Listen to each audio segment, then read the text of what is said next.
I'm Dr. Chris Gunn, and I've been working with college students in counseling centers for 25 years. In fact, it was 25 years this spring semester that I began to see students while finishing my doctorate at Chapel Hill, North Carolina, working in their counseling center. And I've worked at a variety of university counseling centers since then. Did you say, how did I get into this field? Yes. I think I got into this field like many other people do, by deciding along the way, making choices that narrowed it down to studying psychology, and to then practicing psychology, and then choosing college counseling centers. Could you share with me what you think some of the biggest issues that college students are facing today? And in your question, you ask the issues that college students are facing today. You make it sound like maybe different than in years past. I think life has become much more complicated. So I think college students certainly are facing a lot more stress and stressors than before. We're seeing a rise in anxiety kinds of issues with college students. We certainly have seen a rise in depression as well, the common cold of mental health. We're identifying earlier, I think, through middle school and high school, children who have depression, who have attention deficit disorder, ADHD, I think these things are coming into college at a higher rate than ever before. Bipolar disorder is another one. So there's a lot going on for college students. To throw in some of the normal kinds of things. Leaving home is a huge one. Developing new friends. Being tested in their self-discipline to be able to do homework and to keep up with the work. Not being under the roof of family members and having people look over their shoulders all the time. These are significant. Statistics also show that more college students have part-time jobs these days than ever before. So that adds on to the amount of stress and perhaps even the amount of things they have to accomplish in a 24-hour period. Exactly. I just thought of a new question I'd like to ask you. Please. Okay. What do you know about life coaching, and what are your suggestions? How do you think a life coach could help a college student today? Actually, I don't know a whole lot about life coaching. From what I am familiar with, as life coaching is done for executives and professionals as well, my understanding that coaching for college students helps them to organize better, helps them to keep up with some of their assignments and develop some good habits and discipline, is a person they can turn to when they're in some kind of crisis, and someone who can really point them to resources they may not be familiar with.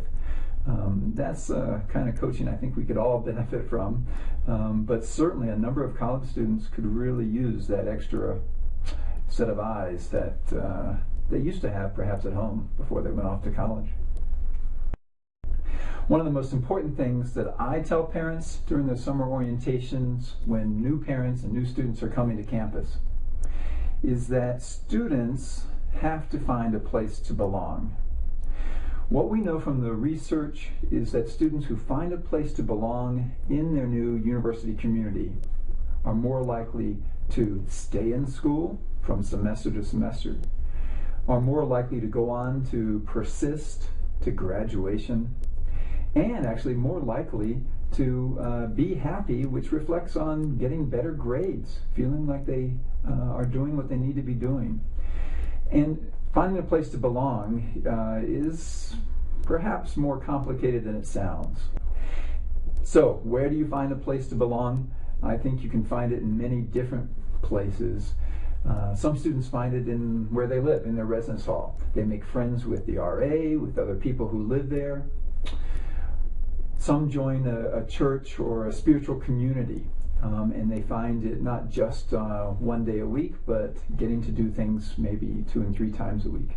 Some people find it in a part-time job. Some people find it in a club or organization that has an interest. It could be an intramural sport. It could be something related to their major. It could be just a political party or some kind of hobby they're interested in. But finding a place to belong is so key, so those students can then sense that they are liked and wanted and needed, and the same for all their colleagues, their friends there. So that's the most important thing. So when I talk to parents during orientations, I remind them to ask the question that I forgot to ask my son when he was in college those first few weeks. I forgot to ask, so what are you doing for fun? Who are you meeting?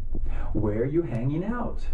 Because those kinds of questions can get to the place to belong. So if the student says, oh, I'm mostly not, staying in my room, or I really, I'm not going out to eat very often in the cafeteria, or I really don't have time for extracurricular activities.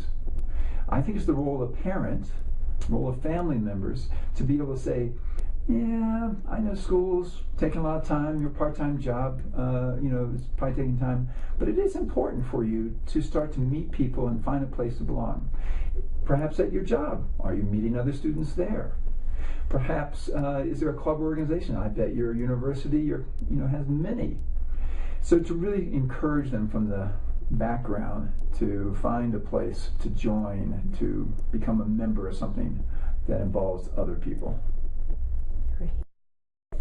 If you could share with me what you think is the most important step a parent or family member or a friend can take to help someone, help a college student they know might be suffering with some of these issues. The most important step that a friend or a family member, a parent can take when a college student starts to display some of these behaviors, some of these symptoms, and perhaps talk about some of these feelings. Number one answer is to listen. Just to be there for them and to listen to what's going on, how they're feeling about the things that are happening in their lives, and to listen for other warning signs. The warning signs certainly include if their sleep has changed dramatically, more or less. If their appetite has changed, again, more or less. Weight changes, feelings of feeling down, depressed, hopeless, withdrawing from friends. Social situations certainly are significant. So I would say listening to the kinds of things that they're talking about and figuring out whether or not you can help them with these things versus seeking out some professional help. In many cases, being a good listener is what most of us need.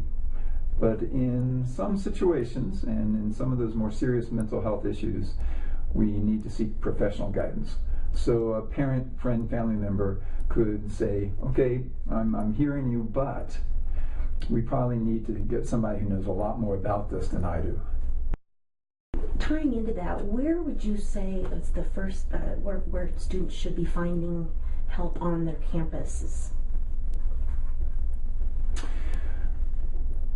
There are a lot of campus resources, and those resources include everything from being able to help students to write better and do math problems, so there are writing labs and math clinics typically. But if we're talking about mental health issues, most campuses, residential campuses, four-year colleges, have counseling centers. And in those counseling centers, there are a variety of professionals who work there, social workers, counselors, psychologists. I know our staff is a handful of licensed professionals. And so that's a great place to start. If the student isn't particularly interested at that point, the family member or parent can call and talk to one of the professional staff and to do a little exploration about what some of the options are and perhaps how to get the student in to speak to one of the counselors.